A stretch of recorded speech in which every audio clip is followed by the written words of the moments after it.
It's Friday. Want to do a little bit lighter show. People are winding down the week. They're excited for their weekend. They're thinking about where they're going to watch the game. Gonna get down on Friday.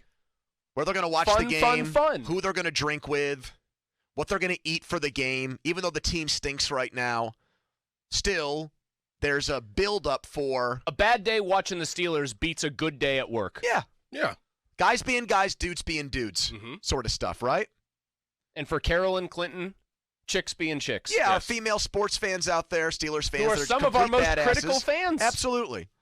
So I didn't want to go in that direction and just come in here today, kick down the door, turn on the microphone and say, it's all Ben Roethlisberger's fault. What the hell is going on with Matt Canada? And just go in that direction to begin the show.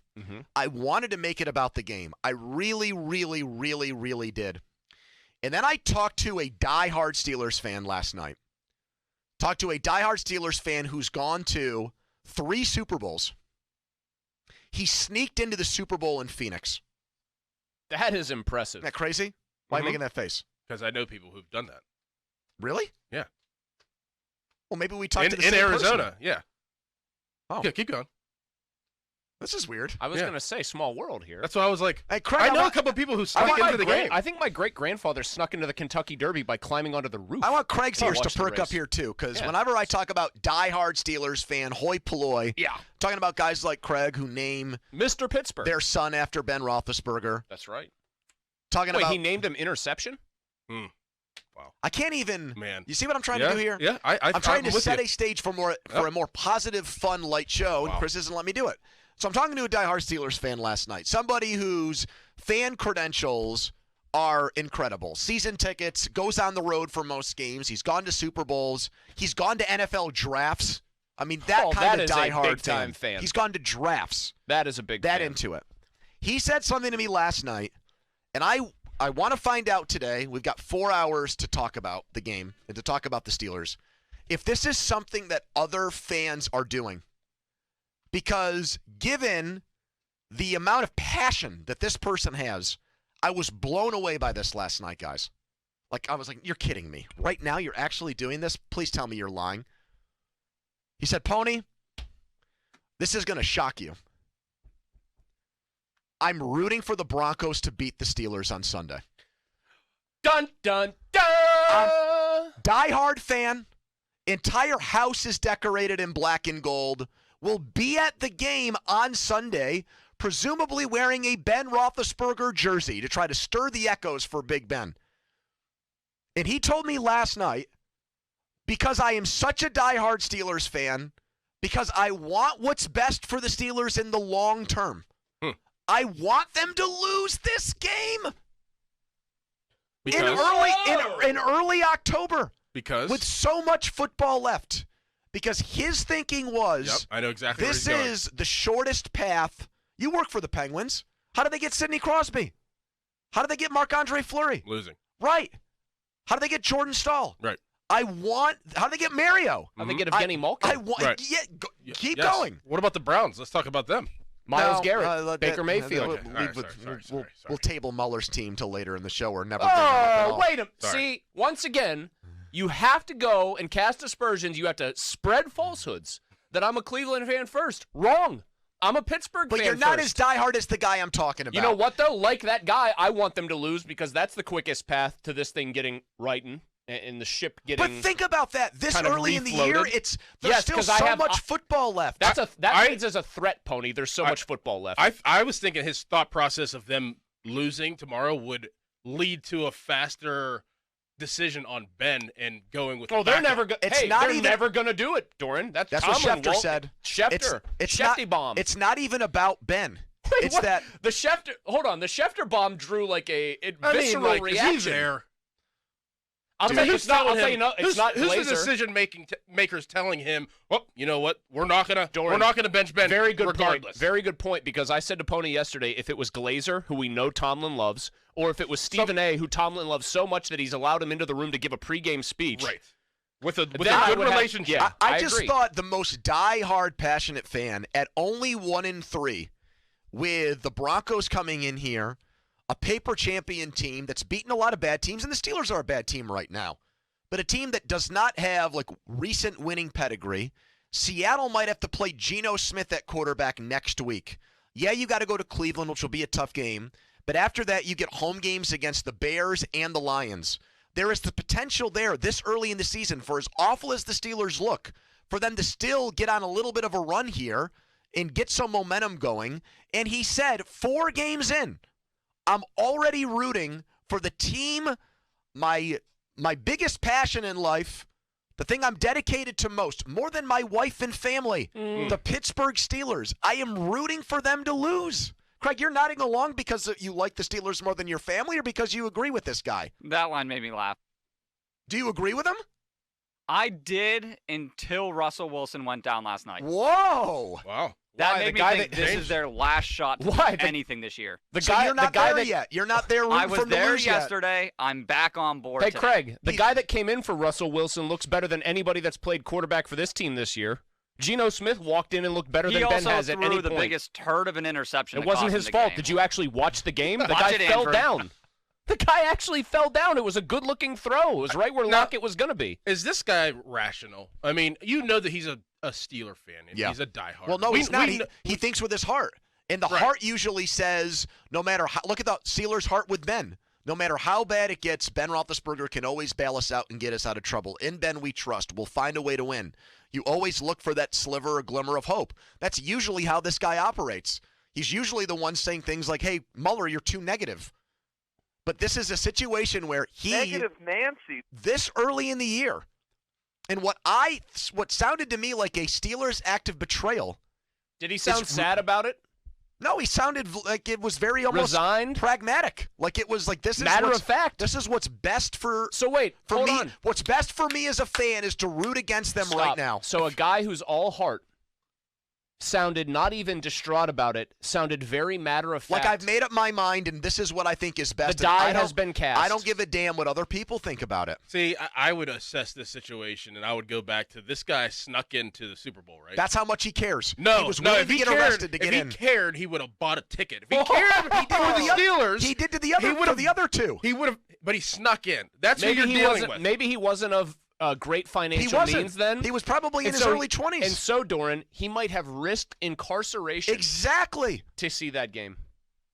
Exactly. This guy, I'm not here to question his fan credentials. I am asking you guys if you think that this is fan heresy to root against your team this early in the season. Have we rooted against the Pirates before entire seasons even started? But the Pirates on paper looked like a team that was going to lose 100 games. The Steelers on paper this year were a 6-11 team for anybody that was willing to acknowledge reality. You picked them to go 7-10, so you weren't even acknowledging reality.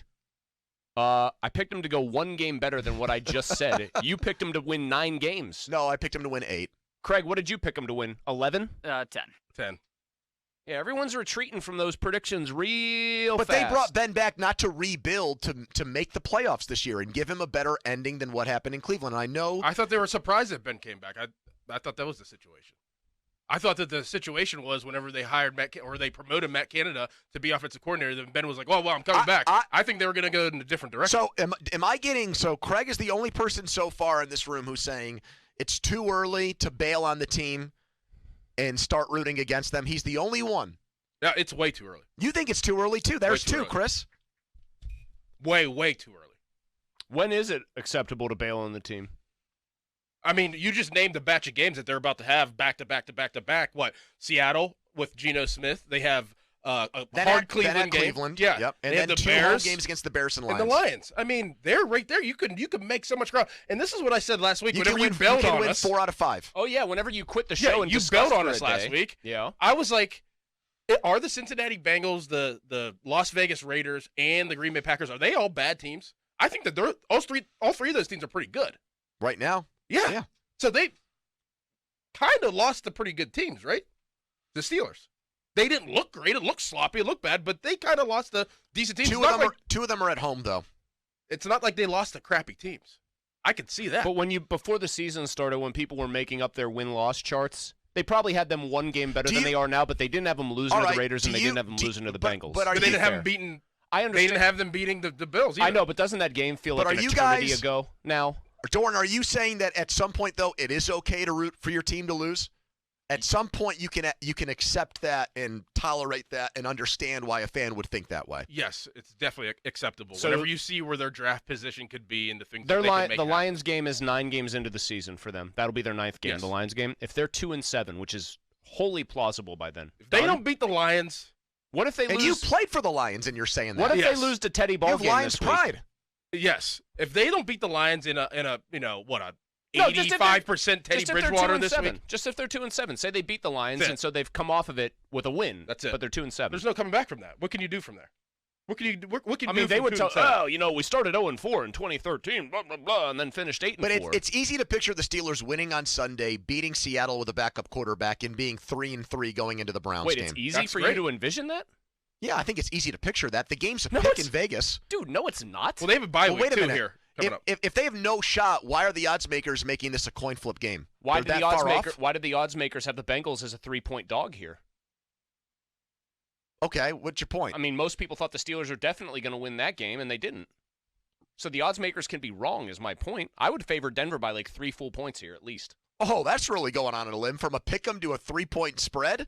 Wait, you're the guy telling me that the hook is always so important in no, these bets. I'm saying that if you think the Steelers have a chance in this game, you can't act like it's a wild. It's not the Texans playing the Bills like last weekend. Right. They absolutely can win, and they absolutely can beat Geno Smith next week if he plays, Chris. You can't act like them winning the next 2 games is a completely outlandish concept.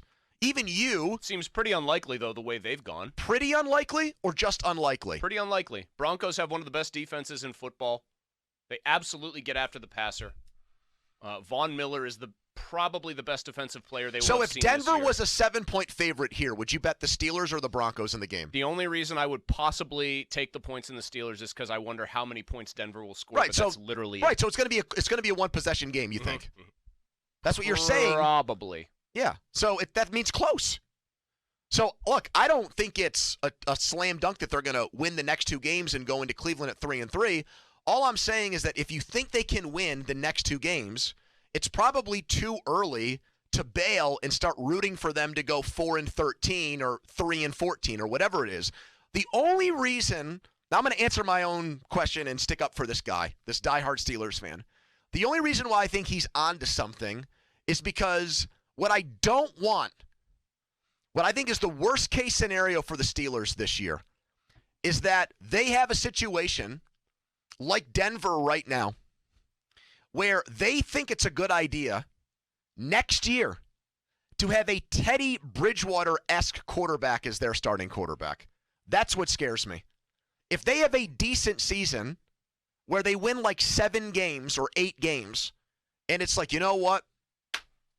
We got a great defense. Let's just have somebody come in here and be a placeholder and a stopgap and have a guy just game manage next year. I will hate that. That's the Mason Rudolph philosophy.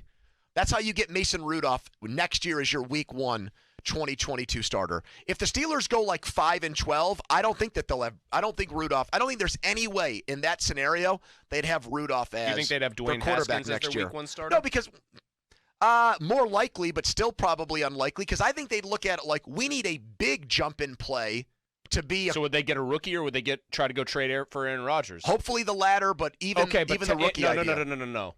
Answer me with what you think they would do. Yeah. I know you want them. We all want them to get Aaron Rodgers. What do you think they would do after 5-12? We're drafting a kid and getting with the times and letting him play? Yeah, probably. Rodgers is the best case scenario. But that's for still next better year. than That Mason is number Rudolph 2. or a Teddy Sure. Bridgewater type stopgap. I guess I just think I'm of the opinion that things are worse even than you're suggesting or anybody else. I really am. Like I do not expect them. I will be very surprised if they win. Even though I think it'll be a 1-possession game, I don't anticipate them moving the ball with any sort of regularity. They have a good defense.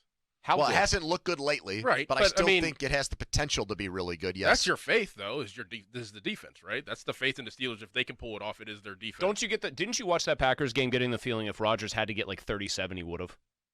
Like another 10 points on the board. I felt like that. I know they turned the ball over and there was a fumble there, but I got the feeling that they took the foot off the gas a little bit. Let me say this too, Doran.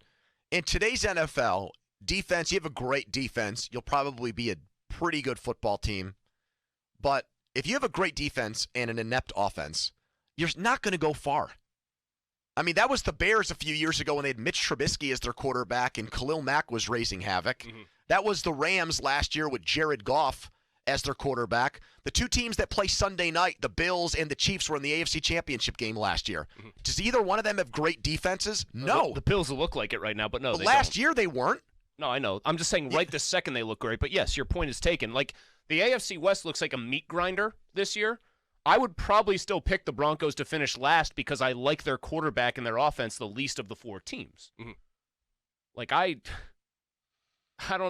feel the same way about the Steelers then, too. The diehard fan I talked to last night was like, get the highest pick. That way, the highest pick either becomes the quarterback of your future that you draft, and you say, you're Ben Roethlisberger's successor. Let's go, kid. You're the guy that's going to lead us out of this. Or you use that as your big chip to get a quarterback in a trade. What does Aaron Rodgers demand like after the season? So say this is the scenario that they are going to approach Aaron Rodgers. What would he demand? Well, the Packers would want, I think, at least a first and maybe a player or maybe two firsts. If that first is like the 5th overall pick, I think that sweetens the pot considerably. Because a lot of the other teams that would be down there at the bottom of the pile that would have top picks would probably be teams starting rookie quarterbacks this year who still wouldn't be very good, and they would have no interest in that market. Man, 5 years of Aaron Rodgers for a first-rounder this coming year, and I don't care. Give him Minkah Fitzpatrick. He's done nothing to make me I mean, you get 5 years of Aaron Rodgers and say a first-round pick this year, and then the following year you draft a first-round quarterback to sit behind Aaron Rodgers. That's what I would not do that because that seems to piss him off. Yeah. I don't care. He's done. I would. He's played well. Wait, what do you mean? Aaron Rodgers? Yeah, I'm saying he would be pissed off if they drafted his successor after 1 year. That would be a part of the him. deal. Oh, God, then I don't think he's coming. He knows the Steelers are going to have to rebuild after him if he were to come here. He knows where they're at. He knows that who they would draft would not be his replacement. But I think you're downplaying the size of his ego and his narcissism. I think Aaron Rodgers, just like Tom Brady, believes he's going to play until 45. He wouldn't. He doesn't have the respect for LaFleur that he has for Tomlin. But he's going to have options. I mean, if the Steelers say, "Hey, Aaron, we're gonna trade for you, but just by the way, we'll probably draft your successor in the next year or two," he'd be like, "All right, I'll just go play for Denver or somebody else instead. Thank you." Shalane's got a lovely place in Boulder. I'm a very outdoorsy guy. But why would you need that to be part of part and parcel with the deal? You wouldn't just take Aaron. I mean, you work for the Penguins. It's about win now. You wouldn't want Aaron Rodgers. You are winning now, and you're winning later. If I can get both, I would want Aaron Rodgers, and then in a couple years, I would draft a first-round quarterback. Okay. Oh, wait, so not the first year, 1 year after? No, like the third year of the 5 years that you had. That's what I said. No, you said the next year. No, I said within a couple years, then draft because you're not going to have a first-round pick. See, we're back doing this thing where Pittsburghers say couple, and it doesn't only mean two. You're not going to have a first-round pick. We're back to that whole thing, Doran. You say couple years, and it means 2, 3, maybe 4. I said a few years. No, but when you say couple, what are you implying in your mind? 2 or 3. What do you mean? It's defined as 2. You say how is it defined as 2? Because I'm on Doran's side here. A couple because you said it's defined as 2. A married couple means it might be a menage a trois. I mean, that's there's a completely two people. different usage of the word. What is wrong with you? It's a counting term, not a married couple. Craig, we're back to this thing that blows my mind. Couple strictly means 2. Stop with the blow your mind stuff because you don't own a debit card. True. You want to talk about things that blow people's minds. So you sit here and don't own a debit card. So if you did trade for or whatever your first-round pick for Aaron Rodgers, you wouldn't have a first-round pick that following year. Is what I'm saying. Well, you trade this coming year's first. Right. Okay, then you'd possibly have to trade the next year's first as well. So the third year. Okay. Then there was a misunderstanding in this room. Okay. But you'd be at the end of the first round. I don't know. I still would not need that to be part of the deal. Neither would I, for the record, because I think the guy has not lost a step and would play till he's 44. You obviously don't need a debit card, as Chris was saying either. Which is crazy. What? How? And because why? I'm afraid of fraud. Afraid of fraud? Yeah. So when you need cash, I want to make this very clear. I go to the bank and I use a withdrawal slip and I make small talk with the That's ridiculous. With the bank teller. That's ridiculous. You have a lot of old man behaviors that I find, or not even old man, just antiquated behaviors. Yeah. That I find to be curious. You mail all your bills, want a paper trail. This one is the first one that is genuinely inconvenient, and I can imagine screwing you over at some point if it already hasn't. You know what I'll never have to worry about? What? Somebody stealing my debit card or my debit card information, ringing up a huge bill, and me being left on the hook for it. You might have to worry about somebody saying, I'm going to wait till Andrew Filipponi walks into a bank, then kick his ass and take all the money he just got with that withdrawal slip. You're living in your I never fears. get out of the car. You're living in your fears. I always go right through the drive-thru. You just said you make small talk with the teller. You said you walk up to the teller. Figure of speech. Oh, okay. Yeah, okay, couple. Yep. Unbelievable. This guy. Jeez. So the only people in this room who think the diehard fan might have a point in rooting against the Steelers is Chris and me. Yeah, go And figure. Craig thought that was what is that supposed and to Go mean? figure. and Craig thought that was the right idea until about 9:45 last night. Correct. I was on board with that until Russell Wilson's finger.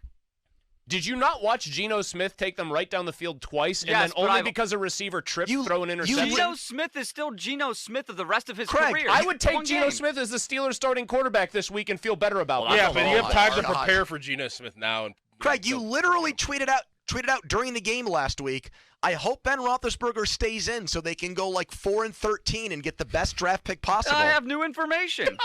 What, one quarterback change? Yep. Oh my God! All right. Once again, the Text us on the Edgar consequences of my Snyder own Associates words. fan text line. Edgar Snyder reminds you to text responsibly.